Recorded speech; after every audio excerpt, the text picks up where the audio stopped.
So I just want to ground us for a minute in CPS's 5-year vision. All of the work that we do, we try to make sure that we're keeping an eye to that vision and aligning with that vision.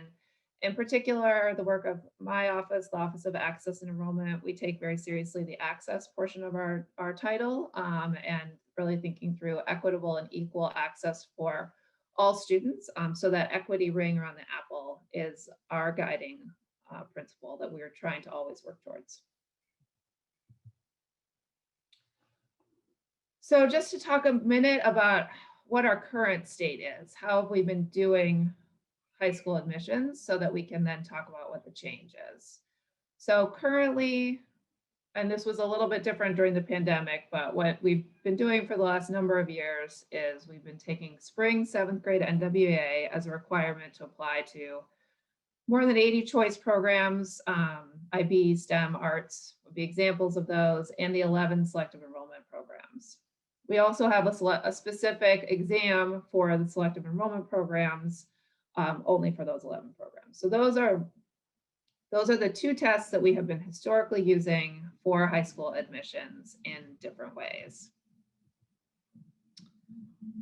And just to be more specific, we have two ways that we use standardized tests in the high school admissions process here in Chicago. The first is as an eligibility factor, so meaning that children cannot apply to a program unless they meet a certain minimum, most common being having a minimum 24 percentile on NWA for general education students. We also have selection criteria, meaning that students with higher scores are then placed before students with lower scores. So we use NWA across a wide array of programs, including selective enrollment as a selection criteria. On top of being that eligibility factor, the selective enrollment exam has solely been used as selection criteria. Once you met that NWA eligibility, you were then able to take the test, and it was one of the factors in the selection criteria. So that's how we've been doing the admissions process, just to make sure that we're all operating from the same place. So what was announced recently is that the district is not administering the NWA this spring. The district has not administered NWA all year. And so as a result, we would not have spring 7th grade NWA, nor really any recent NWA scores for the upcoming admissions process. So in working with my colleagues in teaching and learning in the Office of Assessment prior to this announcement, knowing that the district was wanting to move to not administering NWA this spring, it gave us a moment to think about, well, if that's the case, how could we run the admissions process? How should we run the admissions process? What do we think would be a meaningful move forward in the admissions process? And that's where we settled on taking the selective enrollment exam that people had typically only used for selective enrollment and administering that test more broadly in the fall. So what that means is that in the fall of 8th grade, we'll be using what we previously called the selective enrollment exam, but what we're going to now moving forward called the CPS high school admissions test. We're going to administer that to all CPS 8th graders at their school in the fall, and that will be the one standardized measure used across choice programs and for the selective enrollment programs. Non-CPS students will take it on the weekends at a designated testing site.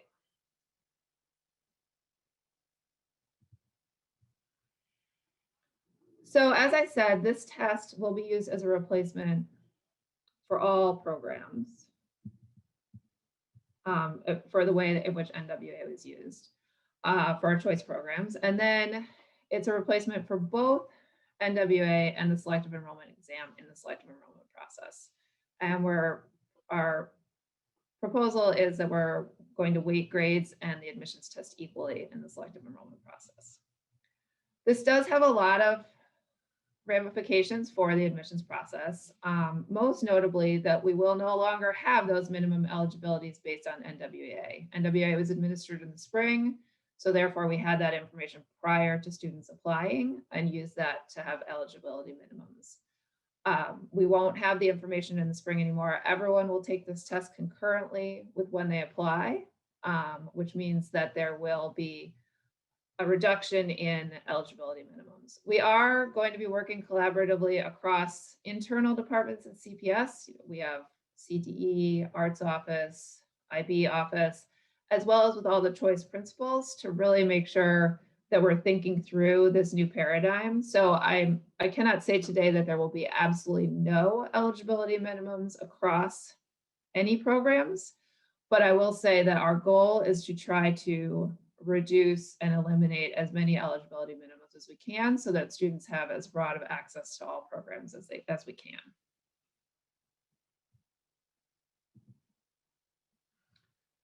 So I also want to be clear that this is just a change to the standardized testing component of the admissions process. So grades will still be a factor where they have been factors in the past. Auditions at our arts programs will still continue. The socioeconomic tiers that we use across much of our selections process will still continue. Students will still rank choices, and student rankings will also be a major factor in the admissions process. So much of the admissions process is unchanged. What is changed is this move from NWA as a test, and also the two testing paradigm that we had where you took NWA plus the selective enrollment exam to now being one test for everyone across all programs.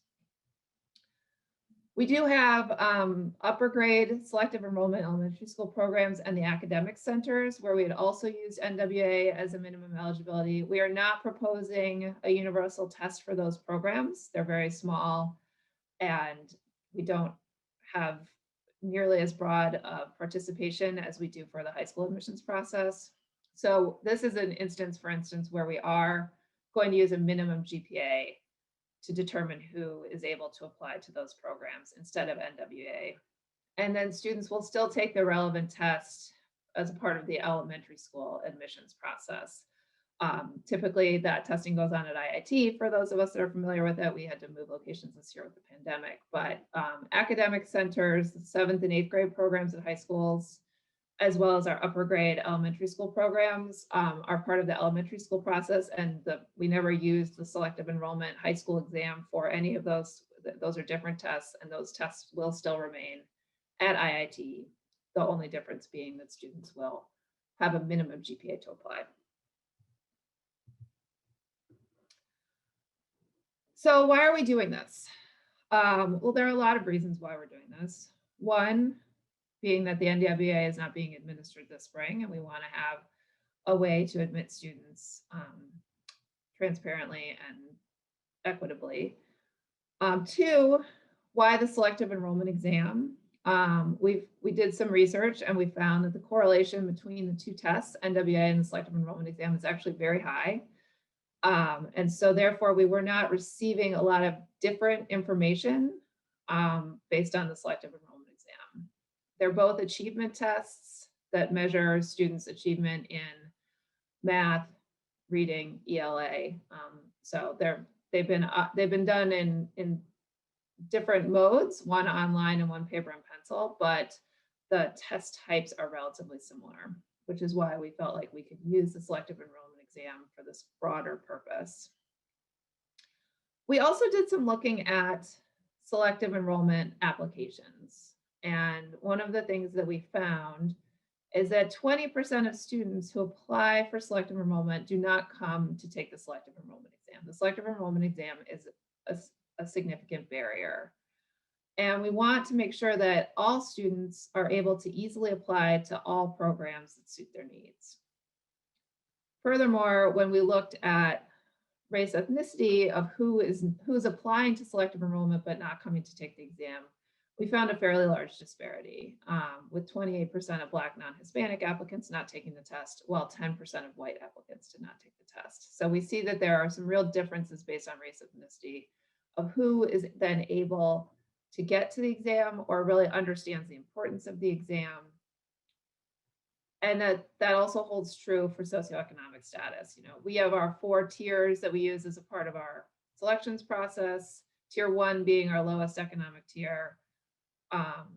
And 27% of applicants from tier 1 did not come to take the test. Only 12% of applicants from tier 4 did not take the test. So we know that there have been some access issues with the selective enrollment exam.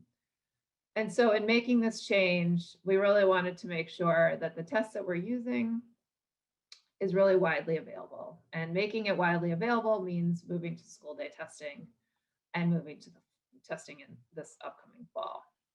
So that's how we arrived at where we arrived for determining what we were going to use for standardized testing for students. We also wanted to make the process easier for people. We hear from families a lot who are very confused about NWA and its role, and then also the selective enrollment exam. So moving to one test, especially given the fact that we weren't getting a lot of different information with the two tests, it was students who scored well on one tended to score well on the other. So moving to one test that is used across all of our programs makes it much easier to understand how students are admitted and makes it much easier for families to navigate the process. It also aligns with our process for our CPS students and our non-CPS students. Previously, CPS students, we were using spring NWA scores, and non-CPS students, we were using fall NWA scores. So this means everybody's taking the test in the fall at the same time and no longer has to take a second test for selective enrollment programs. So what are our next steps? We're doing things like this here in May, having parent information sessions. I've also been doing some other, going out to the LSCAB and other meetings as well to make sure that we're communicating this out. As I said before, we're reviewing program selection criteria with high schools and across other departments within CPS so that we can make sure that we're thoughtfully applying the CPS high school admissions test criteria to the programs that have typically used NWA. And then ongoing is collaborating with elementary school counselors and other school staff to continue to inform and educate families up until the application cycle launches in the fall.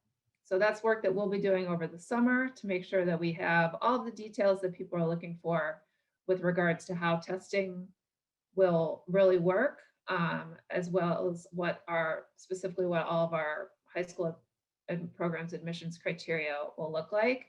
I will say your questions, I have not actually looked at the chat as of yet, but I see it's blinking.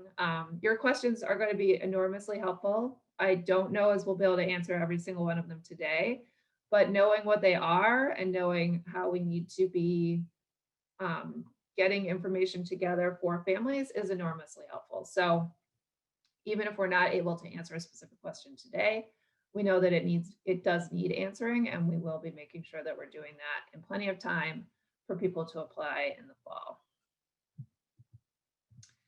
And so I'll leave up here our information.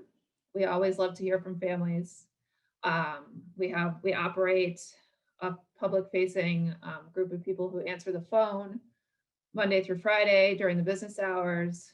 We also have our public-facing email address where people can email us at any time.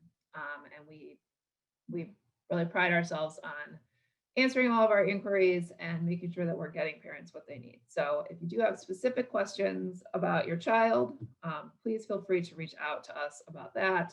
And then we will continue to be updating our website over the course of the summer around this change and next year's admissions process. And so with that, I will start to look through the chat. So just. Sarah, I'm seeing quite a few questions about the content of the test, if it will be identical to the selective enrollment exam, or if we have even determined that at this point. A large number of the questions are about what the test will look like. Great, perfect. So thank you, Megan. The test, I want to be super clear. It is the selective enrollment exam. The selective enrollment exam is an achievement test that measures math, reading, ELA, is relatively similar in what it's measuring to what the NWA was measuring. We are in conversations with our testing vendor and the Office of Assessment to move to an online version of the test rather than the paper and pencil version of the test by expanding the number of people who are taking it. We think that that will be much easier for schools to manage an online version of the test. So that is, we are looking to do that as a part of this move, but it is the selective enrollment exam that we are now renaming the CPS high school admissions test. Let's see here. So that's a great question. Let's see, will either of the info sessions be recorded and posted on GoCPS? Yes, we are definitely planning on doing that. I see a question about accommodations and extra time, and that is a relatively specific question that I think definitely needs to be had in consultation with IEP teams and ODLSS. So I will definitely make note of that, but I am not a psychologist and don't want to be giving off the cuff recommendations about IEPs and accommodations. Let's see here. So somebody asked if it's paper and pencil, and we are looking to have it be digital.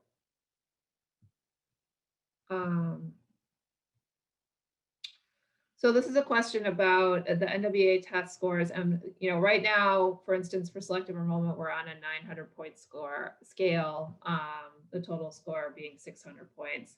I think our initial thinking was to continue with the 900-point scale and having it be 450 for each. However, that is something that we'll be really digging into this summer. And if it is more appropriate in consultation with others, including my colleagues in the Office of Assessment, to change the scale, then it's possible that we may do that.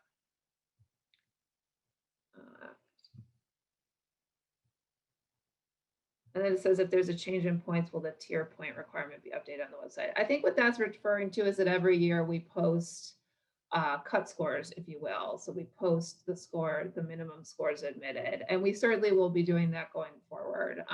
And to that point, the 900-point scale, maintaining that scale makes it easy for people to sort of situate it in last year versus this year.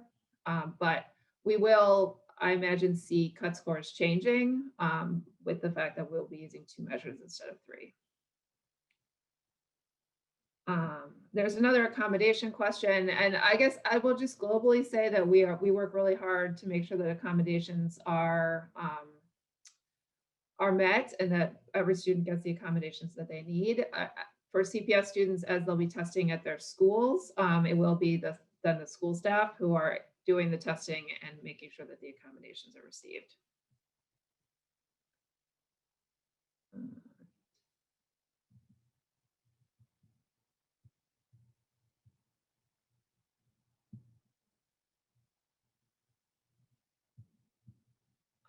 It's about the.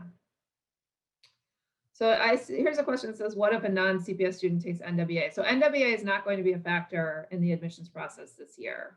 So if a non-CPS student takes the NWA, that's all well and good, but it will not apply for the admissions process. There's a question about whether or not this change is only for next year. And that's a really good question. This is obviously a big change and a relatively large lift. So we wouldn't be undergoing it if we felt like it was just a one-time thing. We think that this is the right direction for our process, for making it easier for families to navigate, making it easier for people to apply. However, I think if the events of last year have shown us anything, it's that we always have to be thinking about being able to make changes for the future. And one thing that I want to put a plug in for is that we are looking at trying to update our magnet and selective enrollment board policy. We're going to be doing a parent survey coming out hopefully in June for all parents to let us know their thoughts on our magnet and selective enrollment programs. And then and then following that up with meetings more similar to this, where people can give really more specific feedback, as well as working with community groups and all sorts of other stakeholders. So if there are other changes to the policy, then certainly we would make changes based on that. So that's it. I just wanted to give so a nod and transparency to the fact that we have other ongoing work about the admissions process that that we're actively working through and really trying to gather feedback to see what direction the city of Chicago would like to go for our programs. Let's see. It says tiers included in decision. So yes, the tiers remain. And so that the tiers, whether if there are grades, if there are auditions, all of those things still remain as a part of the selection process.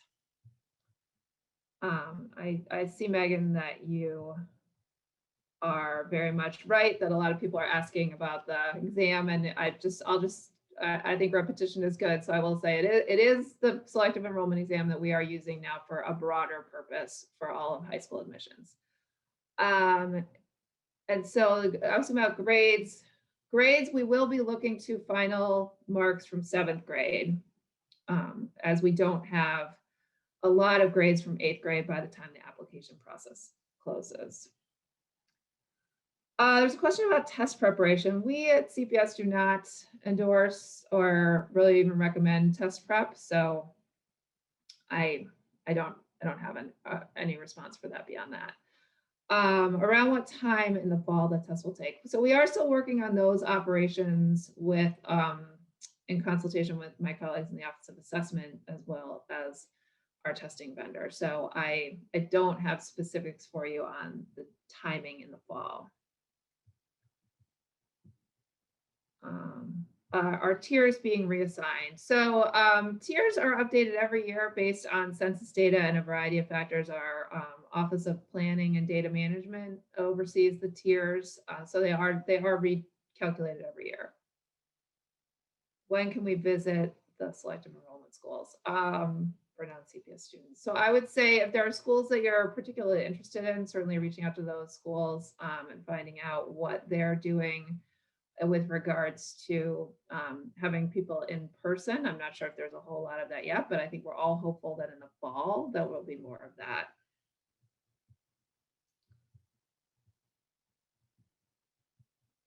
So it's is the selective high school exam being adjusted? It is not being adjusted. It is the same exam and all students will take it.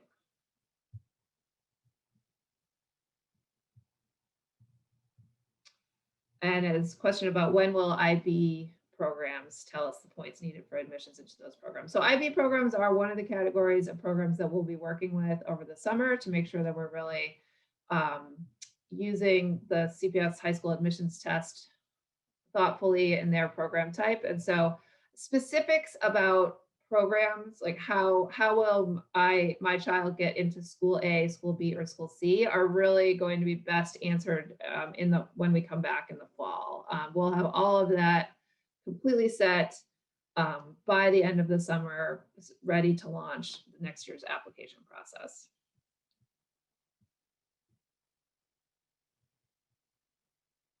There's a question about grades and grading guidelines. I do know the grading work and grading consistency work is underway across CPS. That is more of an instructional question than the Office of Enrollment's expertise, but I do know that is a project within the department.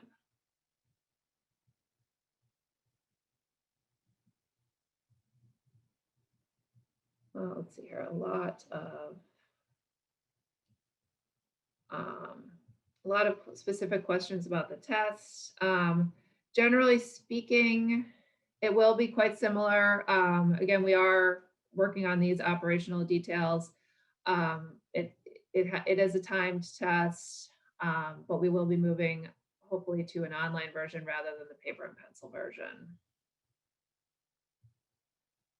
Will there be one single rubric for all selective and choice programs? Boy, I would love to see that. I don't think we're gonna, I'll be honest, I don't think we're gonna get there this year. That is work that we and our office, the Office of Access and Enrollment, is really interested in seeing as much consistency as we can across programs. And so that is one of the things that we're going to be really trying to collaborate with our colleagues across the instructional departments, as well as high school principals, to really be thinking about if we can promote consistency, because that would be much easier for families to be able to navigate. So that's the lens that we bring to that work, is that we really want to try to do as much of that as possible. I don't know as we will get there this year, but that will be something that we'll be continuing to try to do over the years. Will students have test results before they rank the selective enrollment schools? No, they will not. And I will say that the way that the selection process works is that we always are looking in your choice order. And so you do not need to know the exact results of how your child did on the test in order to rank programs in your choice order. This has always been a big push of mine with parents in general. If you have schools that are your child's dream, you are encouraged to try to reach for those as part of the selection process, and you are not penalized if you do not meet whatever the selection criteria is. We simply go to the next school on the list, and if your child met the cut score for your choice 2 or 3 or 4, you would still get a slot at that school. So absolutely, I don't want to name schools particularly, but I know that we have a couple of selective enrollment schools that are really, really, really popular. And there's no reason not to have that on your list, even if you think it's a stretch. Make sure that you're putting other schools on your list as well. But if you met the grades and test score, cut score for your third choice, but didn't meet it for choice 1 or 2, you still have a seat at your third choice. So I think that that's so important. It's sometimes a little bit difficult to explain clearly. Not even sure if I've hit the mark for you all today on explaining it clearly, but it's a really important part of this process, is that you are actually encouraged to reach. So please do so.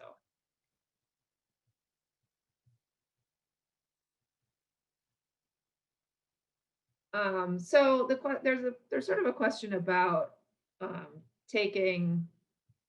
going from 2 tests to 1 test, and how that puts so much pressure on 1 test on 1 day. And I do understand that take. I think that there's a balance to be struck between lots of measures, and lots of sort of things that people need to jump through, and streamlining the process. I do think that generally speaking, students' scores really track in line with both of those tests. And so what that meant was that we really weren't getting a lot of differentiation, but I definitely understand the sentiment.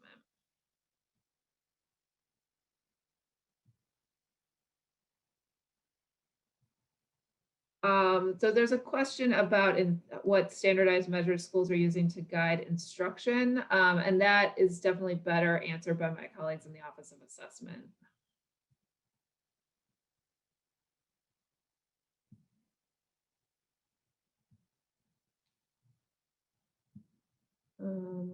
Where can I find information about the tiers?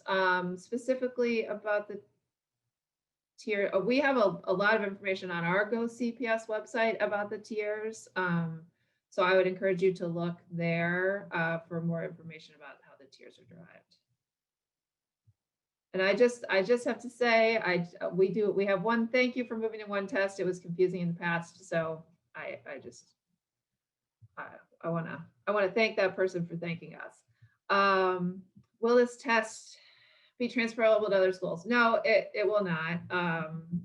And honestly, our CPS's administering of NWA for private school students was really solely for our admissions purposes. Perhaps people did repurpose those scores, but that was never the intent, was to provide a resource like that.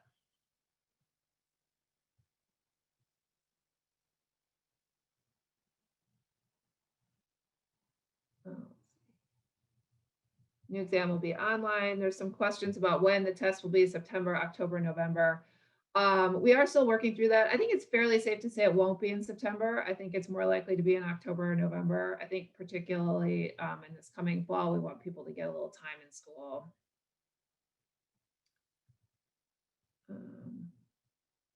There's a question about what if you're absent or sick on the day the test is given at school. So those are, again, things that we'll be working on with our colleagues in the Office of Assessment, but there will certainly be a makeup date for people who are sick.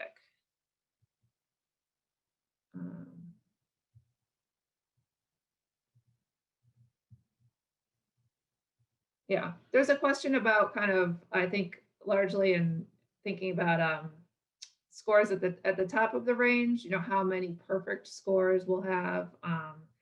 And we'll obviously have to see how that plays out in the coming year with the new testing paradigm.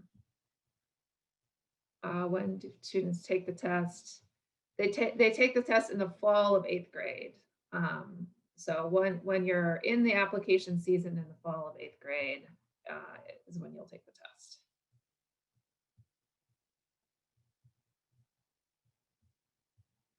The question about how do you know what tier you're in? Actually, if you go to cps.edu, there's a school locator and you can type in your address and it will tell you in your neighborhood school and your tier. I did put a link to that in the chat, but I will do it once again. Oh, great. Thank you, Megan.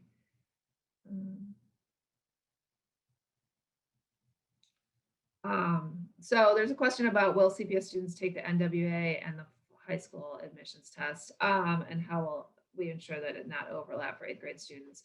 That's a great question. And we are working really closely with the Office of Assessment to ensure that we're slotting in appropriately around other testing. But it's a great flag to make sure that we're not overburdening 8th graders in the fall.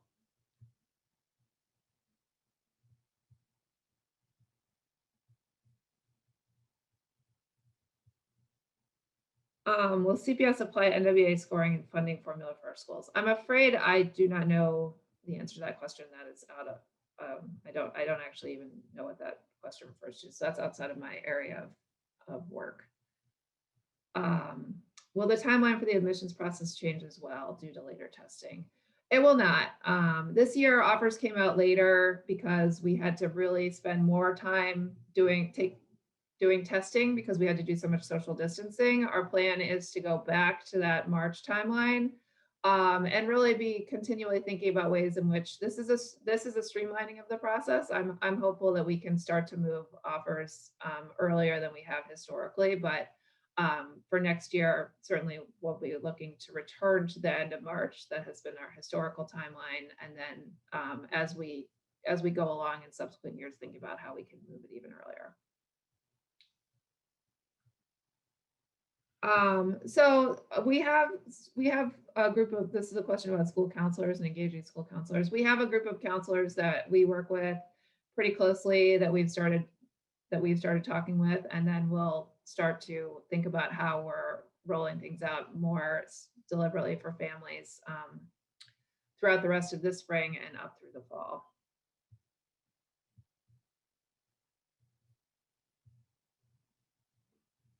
It's a question about teacher evaluations, which I cannot speak to.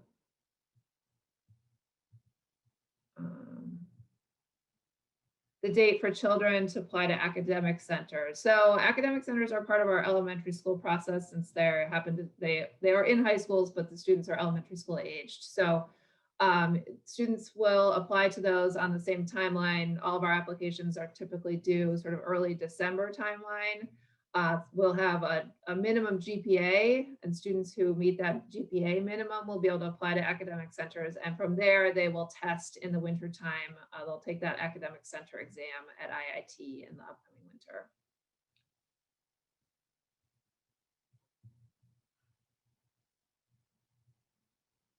See, there's a question about how this new process will affect special education students. You know, one of the things that we're really attuned to and really working with schools on and working internally on is about the really elimination of these eligibility minimums, which would provide much broader access to programs. And so that really is our goal, is to no longer have eligibility minimums to the absolute extent possible.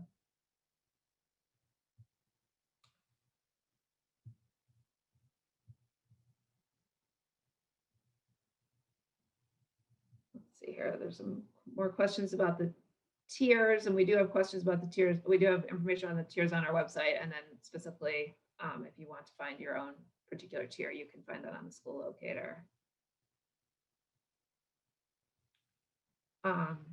Oh, so there was a question, and you know, my apologies for that. The statistics that I showed on sort of the disparity in access, what I did is I chose the largest disparity. So the largest disparity was between Black students and white students. But generally speaking, white students are the group that are most able to access the selective enrollment exam, and then Asian and Latinx students and other race ethnicities were sort of on a continuum in there. So I was really just trying to show the widest range, but there is a disparity across all racial groups.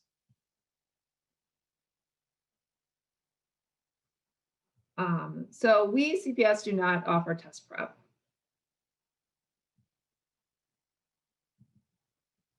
Oh, sorry, ELA is English Language Arts.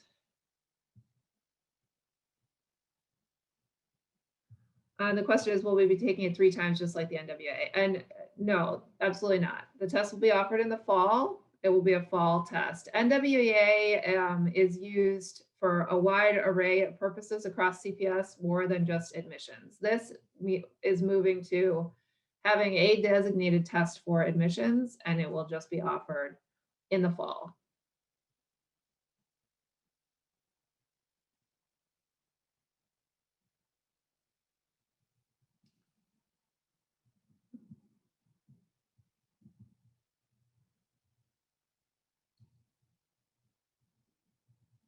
So there's a question about, so if there are ties, and I think I've seen a few of those. So yes, we do have a variety of steps that we use for tiebreakers. We usually go to the individual sections of the tests and the highest scores on those individual sections of the tests. So we have that process in place for when we need it. I think it looks like we have a number of people who think we're going to need it more. And that may be true. And we'll certainly look to see if there are ways that we need to refine this going forward if we really are in a situation where we really do have a very large number of students with the same scores.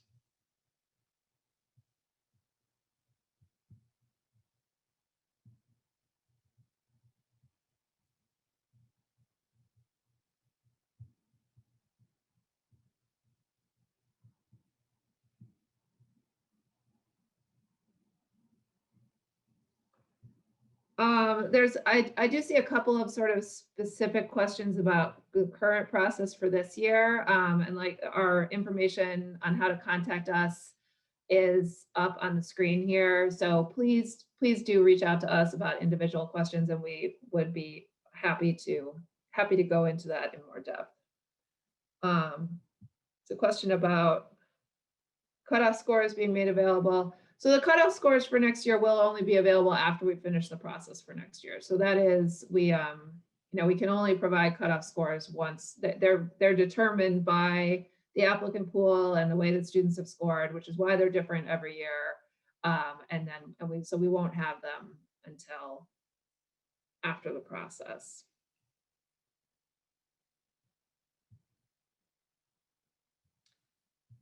There's a question about test security. And so in moving to the online test is really a really large way that we'll have test security. And we are certainly going to be having a lot of training for our schools to ensure we take test security very, very seriously.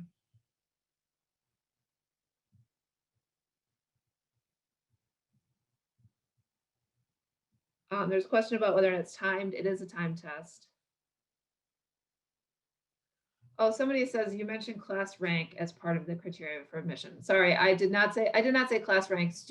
How students and families rank programs. So what your first choice is, second choice is, third choice is. That is what I meant by student rankings, not by who's number one in their class, kind of a thing. So thank you for asking that question, so I could clarify.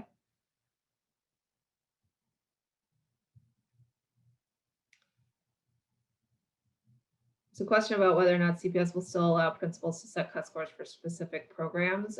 We do work with principals around the criteria and cut scores.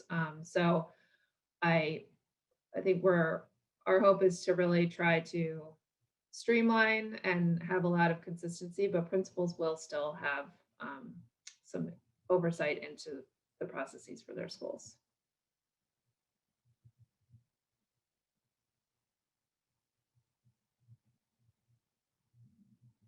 There's a question about whether or not students will still take NWA. I have to defer really all questions on the assessment plan for the district to my colleagues in the Office of Assessment. The exam, you will take the exam one time.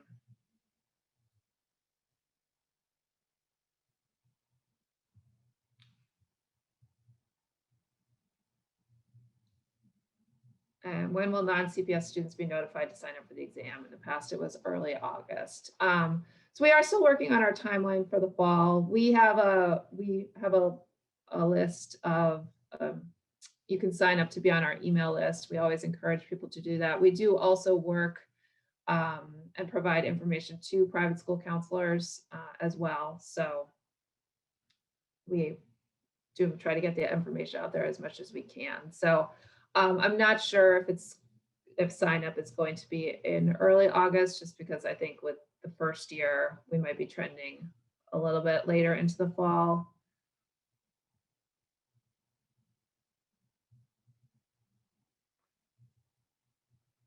Let's see here. There's please provide the exam in both formats, digital and paper. So thank you for that comment. Well, that's a lot of the questions, specific questions around testing. We are working with our colleagues in the Office of Assessment, but that's good to hear that feedback, that's what people would like. There's a question about what the difference is between the NWA and the selective enrollment test. So the NWA and the selective enrollment test have really measured very similar things, which is why we have such a strong correlation between both tests.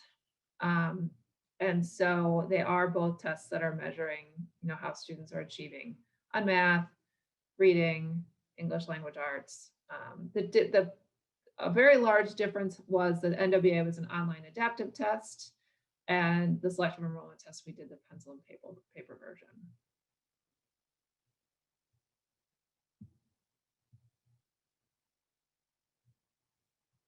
There is a fair amount of questions about sort of this past year and how this past year has affected people in differing ways. And that is a hard thing about running one kind of consistent process, is how we take those nuances into account.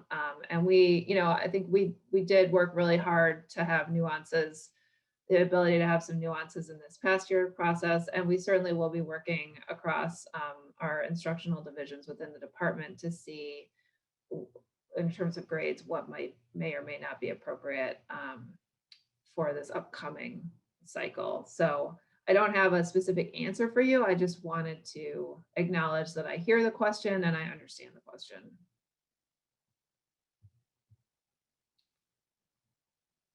Oh, there's a question of why was the selective enrollment test picked over the NWA? Well, we picked the selective enrollment test over the NWA because of the fact that it meant that, because of the fact that we knew that we could administer it, and that we knew it was available. We knew it has been broadly used. We knew it's been successful in helping us place students. So it's a known measure. And moving to using it across all of our programs also enabled us to go to one test as opposed to multiple tests. There's a question about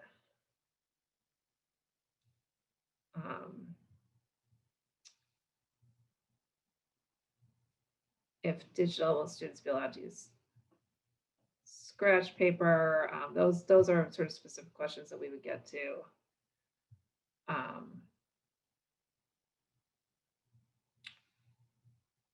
Let's see, says that we know that the selective enrollment high schools are not representative of the district demographic. We do find, wide variations in who attends what schools. I would say that the using of the socioeconomic tiers as a part of our selections process does make the selective enrollment schools in Chicago much more diverse than many similar schools across the country.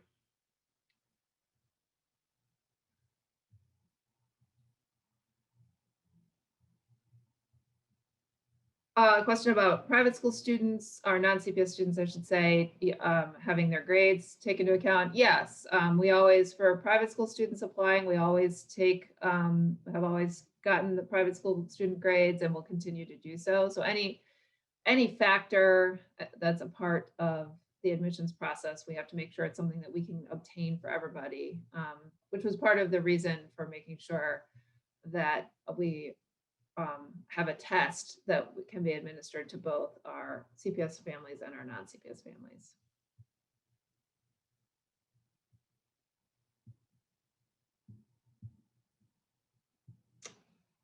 Let's see. Will students learn what their scores are on the exam prior to receiving their match in the spring? That's something that we'll have to work through the operations of that for this year, and whether or not that's something that we are able to provide prior to, or whether it would come out with students' offers.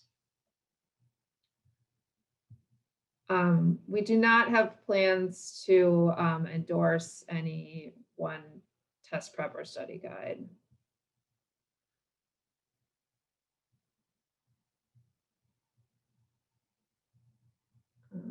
There are certainly a lot of specific questions about the selective enrollment exam itself. So I don't have information in front of me, more specifics on the exam, but I do want to acknowledge that there are a lot of questions about that, and we will think about ways in which we can provide more information about the test while also being mindful of our test security and not compromising that. So just to put out there that that's something that we'll be working through ourselves to think about how we can get more information on our website for people. It is still 7th grade grades. There's a question about, wouldn't it be simpler to drop to a 600 point scale from a 900 point scale? And I will fully acknowledge that may be. And so I would say stay tuned for the scale in the fall as we work through that more deliberately. It says the test will be offered once in 8th grade. What about if a child needs to retest to change the score? The score will be the score. So we won't have the ability to retest students.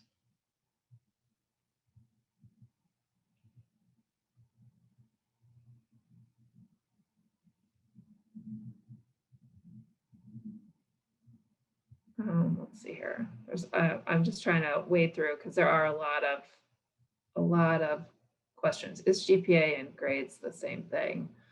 I will say I kind of use GPA and grades interchangeably, and I don't want to misstate and say specifically whether I believe it's final grades that we're using, but that's something that if the person who's asking about grades versus GPA, if you want to send us an email, we can certainly get back to you more specifically. A lot of questions about when the test will be administered. We are still working through that. I really don't think it's going to be September. So I do think it's much more likely to be October and November.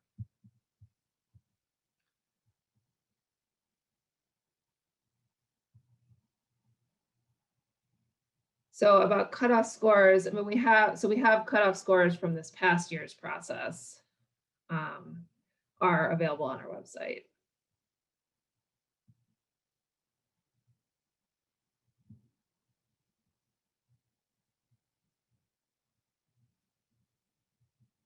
Let's see here. Our plan is still for applications to be due in early December. Yes, so students will be doing the test as concurrently with the application process.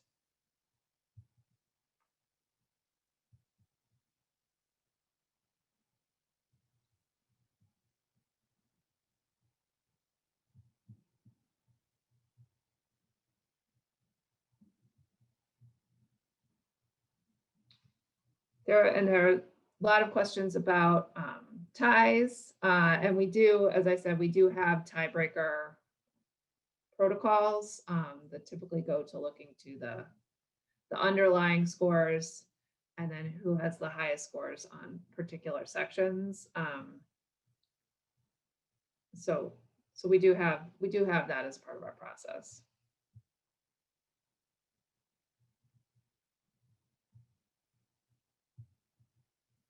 Will we be emailing updates? We definitely will be emailing updates. We always encourage people to sign up for our mailing list, which is available on our go.cps.edu website. So please do that if you're interested in hearing more from us.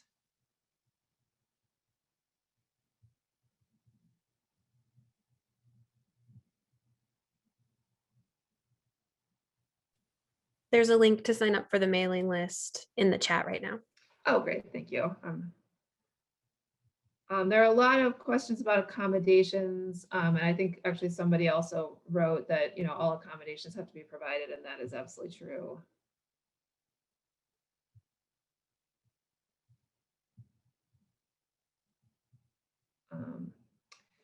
And you know, there's a question of what if there are more perfect scores than there are seats? Then we do, if that is the case, we do have our tiebreaker rules.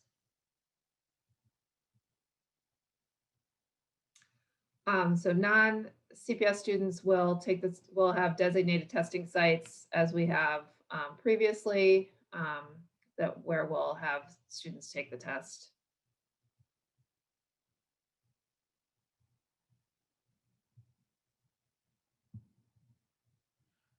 There's a question about if this is a mandatory on-site test for remote students.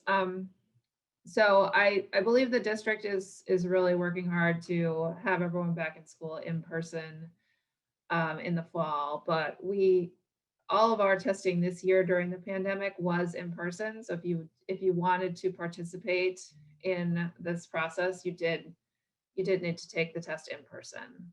Oh, I see it's 10:59, so we are getting very much to the end of our time here. Somebody asked about explaining the concept of the tiers. So actually, and that's a great question as well. We certainly have a lot of information on our website, but the city has been broken up into 4 socioeconomic tiers, and it's not like, you know, just big chunks. The tiers vary across the city, but the socioeconomic tiers are based on a variety of factors. Again, we do have more information on our website, but it's more than just socioeconomic status. It's also about educational attainment and various factors. And every address in the city of Chicago is assigned to one of 4 tiers, and then we have seats available in each of those tiers, which does mean that we're able to ensure a broad cross-section of students across the city are able to have access to programs. And I will say that this is work that is relatively unique to Chicago and is a real exemplar nationwide as compared to other enrollment systems. So we have hit our time here at 11 o'clock. So I do have to stop. We will have this chat. We'll be using this chat. We'll be updating the FAQs on our website based on this and the chat from the next session on Wednesday as well as other questions that we get from people ongoing. So please feel free to email us or call us with questions. I will say that, you know, in the fall, for those of you who have current 7th graders, rising 8th graders in particular, in the fall, when we are launching the application process, all of the details about when your child will be testing, for those of you who are not CPS parents, where your child will be testing, as well as the very specifics of, I'm interested in these 5 programs. Exactly how is my child going to be considered for those programs will also be done and available to you. So not to say that you should not be asking us questions in the meantime at all, but I do just want to say that we will have that and it will be available to you when it's time for you to apply for your child for high school. So I thank you very much for your time this morning. It's always a little bit challenging in this format to be reading through chat questions. So thank you very much for bearing with me. I hope that this was helpful, and I hope that you all get to enjoy what used to be sunny, but now at my window looks like some cloudy Chicago weather this weekend. So thank you very much for your time. I very much appreciate it.